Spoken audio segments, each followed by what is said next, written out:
Hello, my name is Grunge Nerd, and I made a video about my suicidal thoughts and stuff.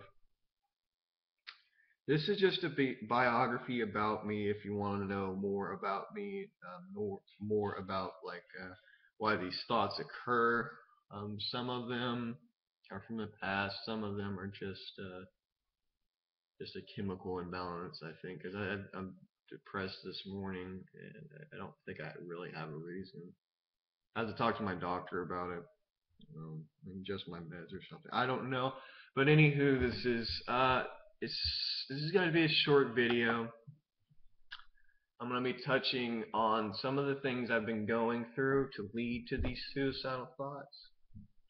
This little bit biography about me. My mother was bipolar, and that's probably where I got it from. It's genetic. You're more likely to be exposed to bipolar disorder if you had a parent or loved one that was bipolar. And she became addicted to prescription meds.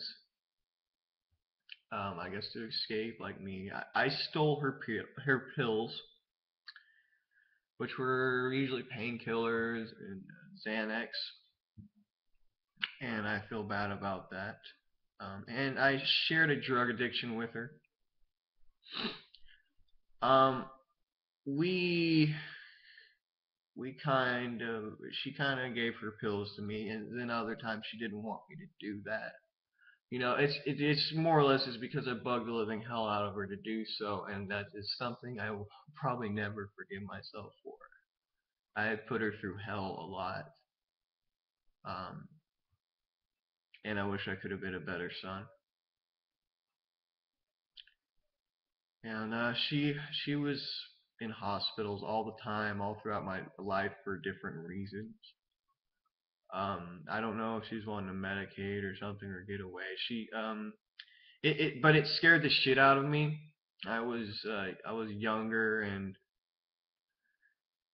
when I was younger, it she would just not tell me. Sometimes she'd just go to the hospital, and I always had the fear of her dying.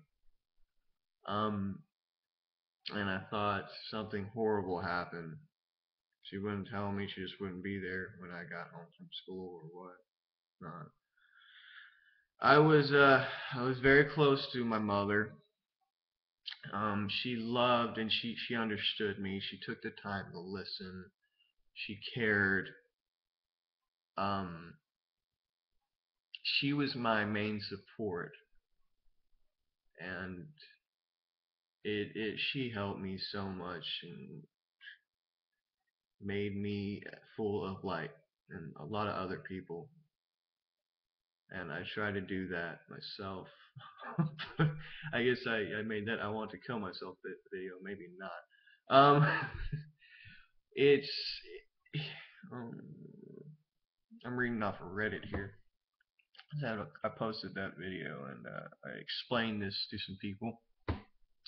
My teens were filled with abuse, addiction, and mental illness, constant learning disabilities. I got confused. I always had trouble breaking things down and understand, and I had this doubt that I could do anything. Everybody would be finishing their papers and finishing their projects, and I was still stuck there on mine. And I was just kind of daydreaming all the time.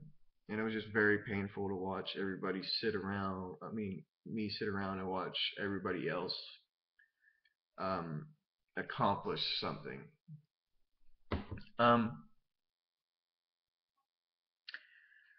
my parents, yeah, about learning disability, they've always affected me, and they put me, and they thought it was ADHD, which I figured out recently. Bipolar disorder gives you concentration problems. So, but they thought it was ADHD. It often gets confused.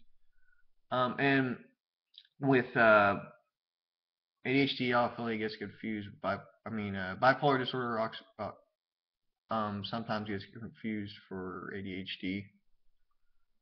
Um, and they put me on addicting medicines like Adderall and Concerta, Focalin, Ritalin. They put me on all of them, and they're very addicting. And those made me feel very accomplished. I could accomplish something.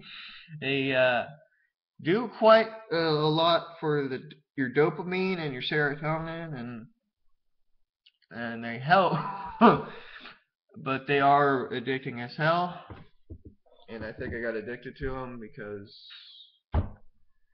I could get work done. I could have a bunch of self-esteem, but it didn't work out in high school, and started smoking weed and whatnot. That's a different story.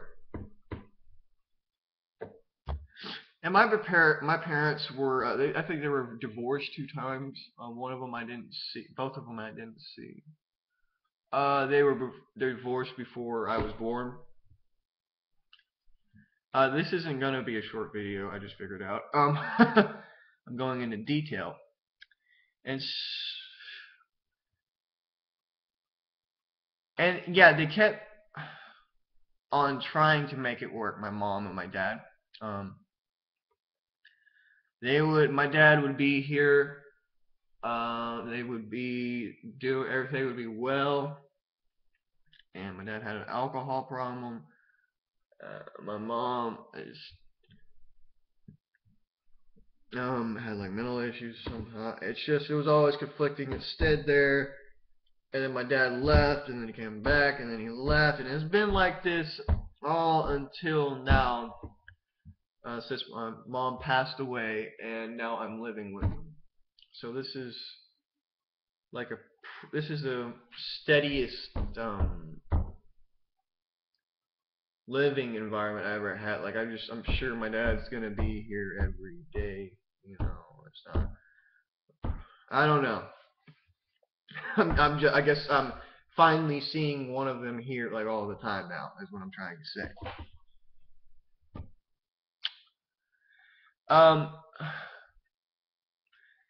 my dad does have an alcohol addiction, and I look past that and I look at the alcohol talking, but it's very hard sometimes because he doesn't say he's sorry after when he is sober. I don't know why. I guess it's odd for him.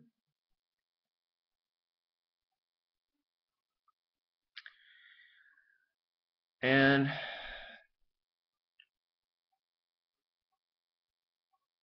he holds a lot in from the past, like I just kind of stated, and it seeps out in very fucked up ways. I love him and he loves me, but we both have serious issues with each other. We do. He blames me for a lot of things. I blame him for a lot of things. I'm thinking about having.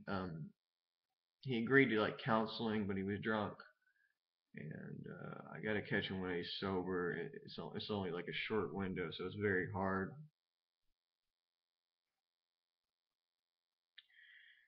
I love him, and he loves me. But my dad problems with issues with my dad is another story.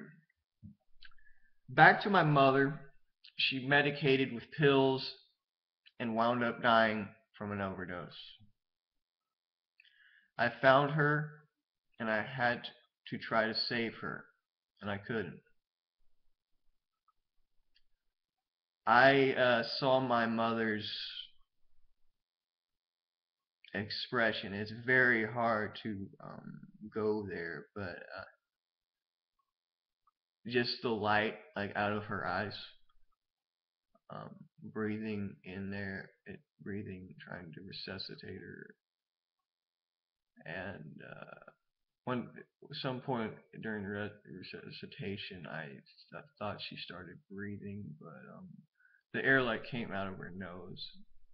There's probably a medical reason for that, but she was dead, and I always had that fear, and it came true, and screwed up thing to deal with. This is the truth. Um, I'm not crying right now. It's hard for me to cry, but it's in there like a hole. I guess I keep things bottled up way down there, and that's part of my problem.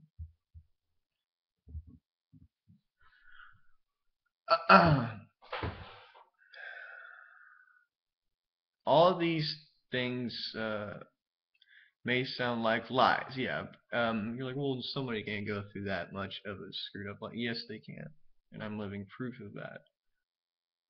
It's a vivid, honest, horrible fact, but that shit happens. I always contemplate the meaning of existence because humanity is never sure of what it is, and I have to know my mom is in a better place. I talk to God a lot. I tell him, make sure, let me know that my mother is okay. I don't get answers. I am not blaming God for that in no way, shape, or form. He has his reasons, and yeah. Because if humanity it never is sure of what it is, and I have to know if my mom's in a better place. I take all sides of belief, meaning I take the atheist point of view on the belief, as a science point of view, Christian. I use Christianity and science to explain things. Different dimensions, all this, just everything comes up about like if anything comes up about existence or like why we're here or something, I have to watch it. If that pops on the History Channel, I could have something really important to do. I have to freaking watch it to have an opinion or have a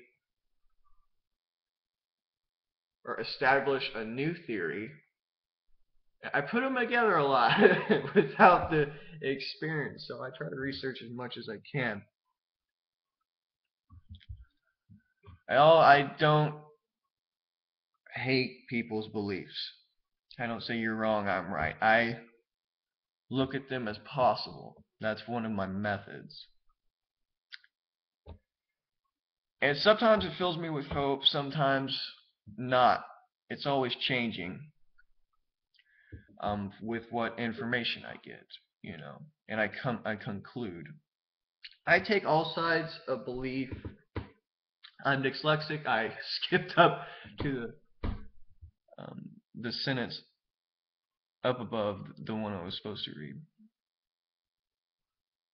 Sometimes it's not always changing.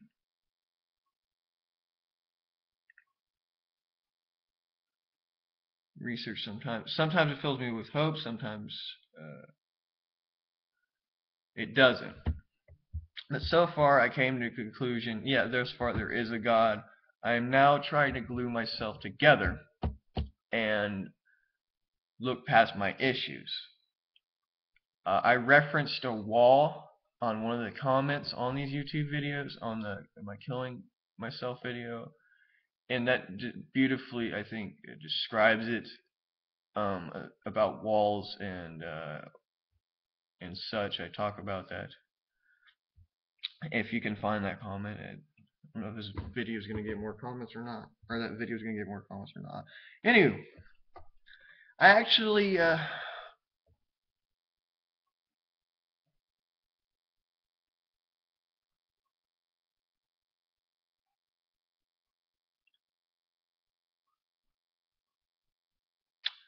this person was stating about like saying she or he was happy when they're not. I agreed with him. It's a plastic smile. The suicide people with suicidal thoughts tend to seem like they're happy. It's putting on a plastic mask. And I do it. I hate pity from people. I don't be like, oh, I'm so sorry. I hate it. I hate it. It's the last thing I want. Uh, and I don't want to hurt. Like when I'm down or whatever, I don't want that person to think it's them doing that. So I try to be as cheery as possible. You know, I don't want anybody worrying about me.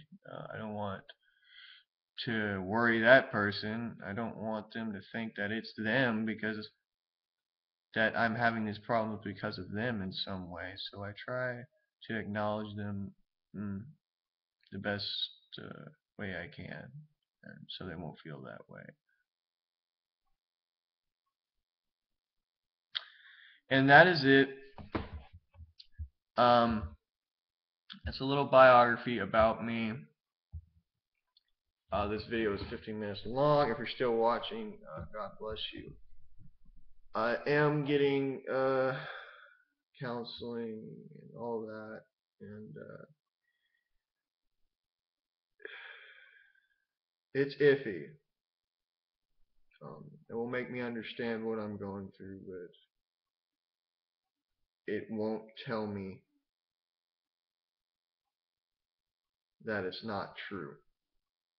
That will know that it's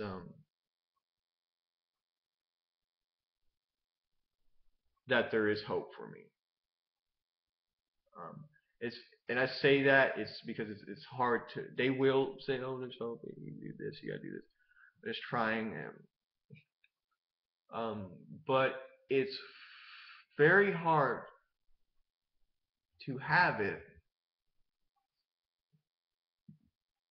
and believe that it's going to happen when you've seen so many things go shitty. It's a hard